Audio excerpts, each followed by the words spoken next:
Hello guys, NautoAce here, and I want to give my thoughts on the Microsoft Tokyo Game Show 2022. So, you might be wondering, what does a Western company doing Tokyo Game Show? Are they going to show something new?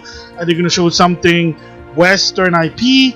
Well, apparently it's not, but the good news about this, from what I heard, is that they're now having more Japanese game on the Xbox ecosystem. One of the big problems in the past is, and you notice in this game, it's going to be only the PlayStation and Switch. Why is that? Well, sadly in Japan, to some extent, maybe now because Jim Ryan, the bad man, the very, very bad man, is doing things that anti-consumer. And probably here's a chance for Phil Spencer and Xbox Studio to kind of change the tide and have an advantage, because they're not raising the price of their console, and all they need is more Japanese IP. The problem why a lot of Japanese developers don't make games for the Xbox, because in Japan for a while they don't sell. Dynasty Warriors 7, believe it or not, from what I understand, I could be wrong, that in the West there is a 360 version, but it was ported by someone else. That's from what I understand. I mean, the same goes with Steam to some extent, that Idea Factory International were the one that's porting the game on Steam, not the company itself from Japan. So anyway, so what did they show here? So they have a blog about it now, so we're gonna read it and see what they have. So first of all, the title: Tokyo Game Show Xbox Stream 2022. News and update on 22 games from major Japanese developers. Deathloop coming to Xbox next week, and more. So this is something now. Some games finally in the Xbox. Deathloop kind of makes sense. The summary here is Deathloop coming to the Xbox Series X on September 20th and will be available on the Game Pass. And for whatever reason, 2021 it was exclusive to the PlayStation 5. I heard it's a good game, not my cup of tea. First-person shooter, but it's kind of weird why it's a PlayStation exclusive, but it is what it is. And that was before when they got bought by Microsoft, by the way. So more in the summary: Assassin's Creed Odyssey, Danganronpa V3 Killing Harmony, Fuga Melodies of Steel, and Ninokuni Wrath of the White Witch Remastered, available with the Game Pass today. So right now, by the time this recording, and then in the future, BlazBlue Cross Tag Battle Special Edition and Guilty Gear Strive also coming to Xbox Game Pass. So there are already some Arc System games that's already on the Xbox ecosystem. I actually have one of them, BlazBlue Chrono Phantasm Extend. They used to make games for the 360, but somewhere down the line they just stopped, whatever. So here's basically what they're saying. Like I just mentioned the game there. So again, more games are gonna come in the Game Pass, such as Wulong Falling Dynasty. That's the Tecmo Koei's version of Dynasty Warrior meet Dark Soul. They already have one called Neo, which is on Steam, and it's also on the PlayStation for whatever reason. I don't know why it's not on the Xbox, but whatever. Udine Chronicles 100 Heroes. That's the actual main game from the people who used to work on Suikoden. So, and then of course, from the summer presentation, Persona franchise is also going to the Xbox. So they're basically saying here that now they are going to have more Japanese game on the Xbox, which is now good, because again, the problem is lack of Japanese games. So if you're a person who enjoys Japanese game like myself, you're probably not going to get an Xbox, but this might change in the long run there. So apparently Game Pass in Japan in 2020 and PC were released, so I guess that kind of makes sense, but again, old history, I really don't know about it. So again, recap a lot of it from the show. I'm just going to give my thoughts, a quick one here. Like a bullet point is, first, Assassin's Creed Odyssey now on Game Pass, which is kind of weird that it wasn't. And like I said, for me and my friends, we tend to buy Assassin's Creed games because they're usually go on sale during Black Friday, and then I finish them, so it is what it is. But finally, for people who are not into the Assassin's Creed, Odyssey is a good game, even without the Season Pass, the DLC. The game is long, I'm just going to say that. There's a lot of side mission there. Danganronpa V3 Killing Harmony. So the other two I know was already out, so now finally the third one there. So that interesting there. More Japanese game, like I said there. So yeah, I heard they're good, so I gotta start playing them. I played the first one, but I stopped in the middle for whatever reason. And then Kiriko dashes into Overwatch 2 on October 4th. So that's from Activision Blizzard, which by summer 2023, Microsoft probably fully acquired them. So here's a little recap about Overwatch 2. One is free to play. So everybody loves free to play. So the downside to some extent is that if you want to play as Kiriko, you gotta pay her. I mean, kind of makes sense. It's kind of like multiverses. That's the whole point of That's the whole point of free to play. Is that you get to play for free, but if you want the better stuff, you gotta pay up. But it is what it is. So another new character for Overwatch 2. I don't play it. So finally, Ninokuni Wrath of the White Witch remastered. Beautiful game. Played it. I have it on the PS3. I have it on the PS4. It is fun, and it's coming out in Game Pass today. So again, more Japanese game. And not only that, he also said that Ninokuni 2 Revenant Kingdom will launch in the Xbox ecosystem in 2023. So I already did an impression on my main channel. That's another good game there. So again, like if you like Studio Ghibli, you might want to try it. They're not really that hard, and even if it gets hard, chances are level grind. That's really it there. So, but again, awesome Japanese game. So of course, he also mentioned that a brand new trailer from Persona 5 Royal incoming, remastered version of Persona 5 Royal, Persona 4 Golden, and Persona 3 Portable are in their way to Xbox and Windows. Again, option is there. So I know October it's going to be Persona 5 Royal. It's also going to be the PS5.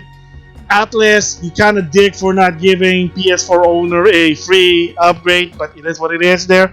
And as for Persona 3, I heard people say they rather play fast than portable, but I haven't even played any Persona 3 game. I played 4 on the Vita, of course, I'm working on the original 5. I probably start Persona 5 Royal. I know, unfortunately, that there is no some sort of save data transfer thing, but it is what it is there. And then the big one here for fighting, especially if you love Arc System Work. So more Arc System Work games are now coming to the Xbox. And remember, the PS5, PS4, and Steam, as of right now, they are doing some sort of cross-play data. They're working on that. So, but now, maybe also with the Game Pass and Xbox Series XS, Xbox One, Windows, whatever, Guilty Gear Strive, finally, it's gonna come eventually. So, awesome. And another one, and this is even better because it's way so old. I think it was 2019 when this game first came out in the PS4, Switch, and Steam.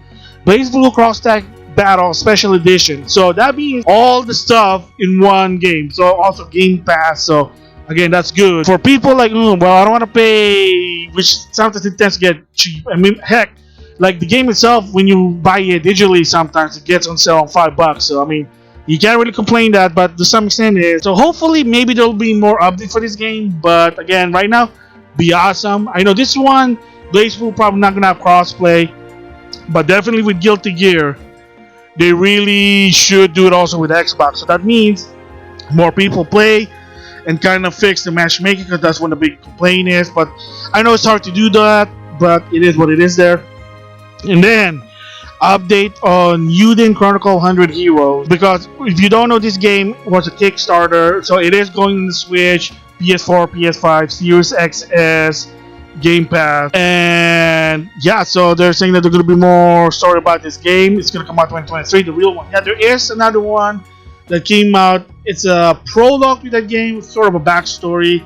I think the whole point is because they got a lot of money from the Kickstarter. They say, okay, we're going to do this sort of a short game for, Yuden Chronicles. So again, going to be interesting. And then this one I never heard of.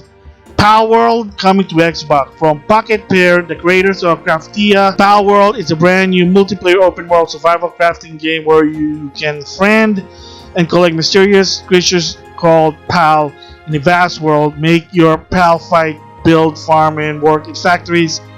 Okay, I don't know what it is. So, Fuga Melodies of Steel from CyberConnect 2. Oh, I think I heard about this. Maybe. Anyway, another game from CyberConnect 2. Cool. But again, Japanese games. Harness the power of the stars in Dyson Sphere program with PC Game Pass. Probably some sort of, well, it's just right here. Intergalactic Factory in Space Simulator Strategy games, I'm sure. And then another one that's also, but kind of given here is Exo Primal, which is basically Gears of War meet Dino Crisis. You're a guy in an exo suit and destroying dinosaur. So apparently it's going to be on Xbox, of course, and even Xbox One. Is this going to be on Game Pass? I mean, it should make sense, but again, it is what it is. And then Naraka Blade Point. I think that's like a free-to-play game, so there it goes. It's going to be on the Series XS, PC, Game Pass, and Xbox One also. Yeah, but again, I think this is like a free-to-play game. Okay, another one, a deeper dive into Wulong Falling Dynasty, definitely. So that's definitely what's Game Pass. They already said that on the summer presentation. Deathloop, like I said, because it has a 1-year exclusivity. Again, makes sense. I think they said this one's also going to be Game Pass, which kind of makes sense because Deathloop, whether you like it or not, it's a first-party IP from Microsoft. So you know that history. Forza Horizon celebrated its 10th anniversary. So probably there's going to be something for Horizon 5. And I know there's going to be the newest one now that's going to be in Mexico City. And yeah, like there it is. So there you go. So the best part about this one from the Tokyo Game Show 2022 is that yes, Microsoft finally having Japanese game on their ecosystem. So now there's more option there. So if you're a person who only owns an Xbox console for whatever reason, I mean, granted, you can also play those games on PC because some of them are play anywhere when you buy them digitally. Then you got more option. Finally, so like I said, hopefully a lot of the Japanese developers and company are considering also now making games for the Xbox. I know probably again the same reason like I said before. For some, it's just they don't know how to develop games on multiple console. Especially they know mostly PlayStation ecosystem. To some extent, they're learning on the Switch. So when they're doing Xbox, then either they'll try it or they're gonna have someone else do it. Not everyone can do it simultaneously because, like I said before in a different video, that if you look what happened to Mighty Number 9 and to Cyberpunk 2027, you know what happens. So when you're doing it in multiple consoles, sometimes it gets too much. So that's the reason there why I'm just like, oh boy. So anyway, at least Phil Spencer, he's doing good. They're giving more reason now why Xbox better option now. Like I said, more Japanese game now going to the Xbox. And hopefully there is more because they need to counter that because right now Jim Ryan, the bad man, the very, very bad man, is not, I'm sorry, in my personal opinion, he's not doing good. He's raising the price of the PS5. He's censoring games. He's trying to make it more American because console sells better in the West than in Japan, to a point that some of the Japanese people who are trying to support PlayStation, they said, I'd rather play some of this game on PC because Jim Ryan, the bad man, the very, very bad man, is screwing everyone. It's sad. I mean, that's why a lot of people say he needs to step down, but we'll just have to wait and see that. So anyway, that's my thoughts. With that, I'll see you guys later.